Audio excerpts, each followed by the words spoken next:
टुकड़े टुकड़े में शव, न पहचान, न नाम, न कोई सुराग, न कोई गुमशुदगी, न तो गुनाहगार ने कोई सबूत छोड़ा। बस सीसीटीवी ने धुंधला सा सुराग दिया। जी हां, पांडव नगर में अब से लगभग 6 महीने पहले पॉलीथीन बैग में मिले शव के टुकड़ों को जोड़कर केस को सुलझाना मुमकिन नहीं था। तो फिर अंजन दास की हत्या की गुत्थी कैसे सुलझी? दिल्ली पुलिस ने कैसे इस सनसनीखेज मर्डर का पर्दाफाश किया? बताएंगे सब कुछ। बने रहिए इस वीडियो में।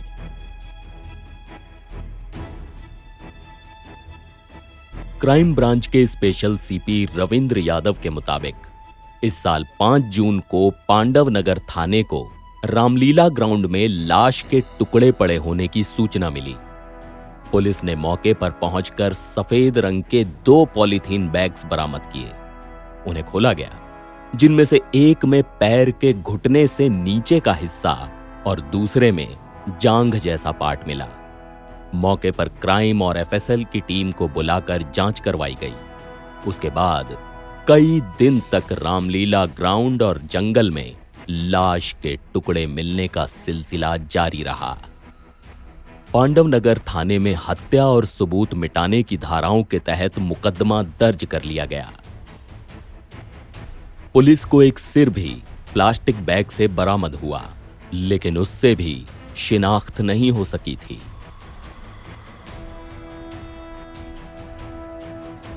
इस ब्लाइंड मर्डर केस को सुलझाने के काम में क्राइम ब्रांच को लगाया गया। डीसीपी अमित गोयल की देखरेख में इंस्पेक्टर राकेश कुमार और टीम को मेडिकल एक्सपर्ट्स ने बताया कि ये बॉडी पार्ट किसी आदमी के हैं।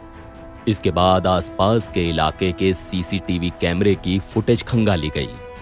31 मई और 1 जून की रात एक महिला और एक युवक प्लास्टिक बैग के साथ रामलीला मैदान की ओर जाते नजर आए।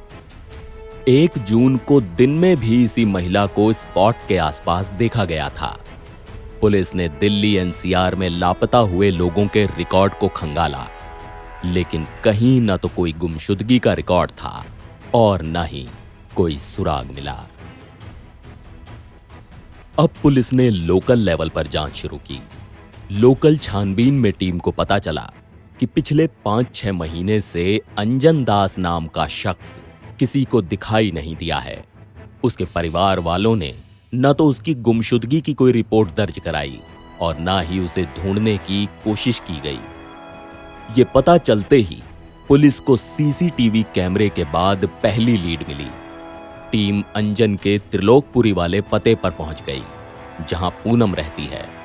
पुलिस ने पूनम और उसके बेटे दीपक से पूछताछ की। दोनों के बयानों में विरोधाभास मिला। उनकी भूमिका संदिग्ध थी, इसलिए जब सख्ती से पूछताछ की गई तो इस हत्याकांड का हर एक राज खुल गया।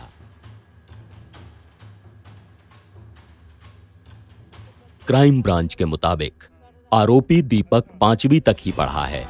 वो कल्याणपुरी इलाके में अपनी पत्नी और एक बच्चे के साथ किराए के घर में रह रहा है। दीपक मैरिज फंक्शंस में वेटर का काम करता है। दरअसल इस साजिश की नींव 30 मई को रखी गई थी। दोनों मां बेटे हाउस नंबर 4/189 पहली मंजिल ब्लॉक 4 त्रिलोकपुरी में मौजूद थे। दीपक ने मौका देख अंजन की शराब में बेहोशी की गोलियां मिला दी, जिसे पीने के बाद वो बेहोश हो गया। दीपक ने पहले से ही बड़े चाकू का इंतजाम कर रखा था।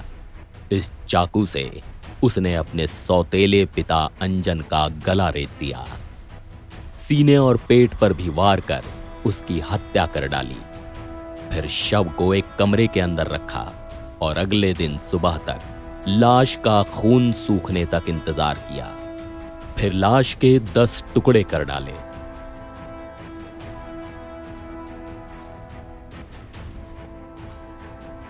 बॉडी पार्ट से बदबू न आए, इसलिए उन्हें प्लास्टिक बैग में भरकर फ्रिज में रख दिया। बाद में सबूत मिटाने के लिए कमरे को भी साफ कर दिया गया। इसके बाद मां बेटे को जैसे जैसे मौका मिलता गया, वे लाश के टुकड़ों को रामलीला ग्राउंड और उसके आसपास फेंकने लगे। उन्होंने अंजन दास की पहचान छिपाने के लिए उसकी खोपड़ी को जमीन में गाड़ दिया था। सब कुछ प्लानिंग के तहत हो जाने के बाद उन्होंने कमरे को अच्छी तरह से साफ कर दिया। फ्रिज को भी फिनाइल और सैनिटाइजर से साफ किया। अभी तक की जांच में पुलिस फेंके गए टुकड़ों में से 6 को बरामद कर चुकी है। आरोपियों की गिरफ्तारी के बाद आगे की जांच पांडवनगर थाने की पुलिस करेगी, जिनके हवाले आरोपी मां बेटे को कर दिया जाएगा। वारदात में इस्तेमाल किए गए धारदार हथियार, दरांती और चाकू को भी बरामद करने की कोशिश की जाएगी। मृतक का मोबाइल फोन और सीसीटीवी कैमरेज की फुटेज में पहने हुए दोनों के कपड़े बरामद किए गए हैं। मृतक अंजन दास आरोपी महिला का तीसरा पति था, जबकि दीपक महिला के दूसरे पति से है। आरोपियों ने पुलिस को यह भी बताया कि अंजन की दीपक की पत्नी और तलाकशुदा बहन के ऊपर गंदी नजरें थीं। दावा है कि उसने कई बार दीपक की पत्नी से रेप की कोशिश भी की थी। उसके दूसरी महिलाओं के साथ भी संबंध थे। इन्हीं वजहों से परेशान होकर मां बेटे ने प्लानिंग के साथ इस वारदात को अंजाम दिया था। आरोपी महिला मृतक अंजन दास के साथ साल 2011 से रह रही थी। क्यों मारा था? कुछ बोलोगे? वो मेरे बच्चों के साथ गलत कर रहा था। अच्छा। गलत नियत रखता था, इसीलिए करा मैंने ऐसा। अच्छा। मैंने नहीं, मेरे बेटे ने करा। अच्छा, आपने नहीं मारा? नहीं। पर आपको सब पता था? मारा किसने? आपको सब पता था? बेटे ने। एक सेकंड रोक लीजिए ना, आप सब पीछे सब आराम से।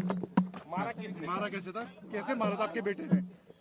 कैसे मारा? बता दीजिए, बता दीजिए। रोका इसलिए बताइए, चाकू से। कैसे मारा था? चाकू।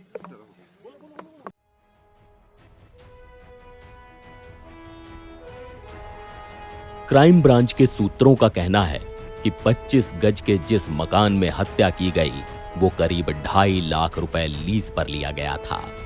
आरोपियों ने इस घर में सफेदी और पेंट भी करवा दिया था। अंजन की हत्या से पहले पूनम ने बहाने से अपनी तलाकशुदा बेटी को दीपक के घर भेज दिया था। कत्ल के बाद दोनों मां बेटे ने लाश को कमरे में बंद कर दिया और वे दीपक के घर चले गए। हत्या के बारे में दोनों ने घर में किसी को कुछ नहीं बताया था। पुलिस ने घटनास्थल के आसपास का डंप डेटा उठाया। उनमें से कुछ ऐसे मोबाइल नंबर संदिग्ध मिले जो उस दिन बंद हो गए थे। पुलिस ने उन मोबाइल नंबरों को शॉर्टलिस्ट करना शुरू किया और आरोपियों तक पहुंच गई।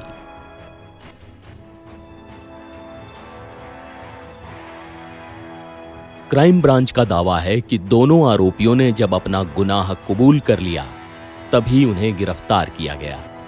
सीसीटीवी कैमरेज की फुटेज में भी दोनों रात को शव के टुकड़े ठिकाने लगाते समय नजर आए। इनके खिलाफ पुख्ता सबूत हैं। हालांकि अंजन की लाश के मिले टुकड़ों का बिहार में रह रहे उसके परिवार के सदस्यों से डीएनए मैच करवाया जाएगा ताकि पुष्टि हो सके कि जो लाश के टुकड़े पुलिस ने बरामद किए वो अंजन के ही थे। एनबीटी ऑनलाइन की रिपोर्ट।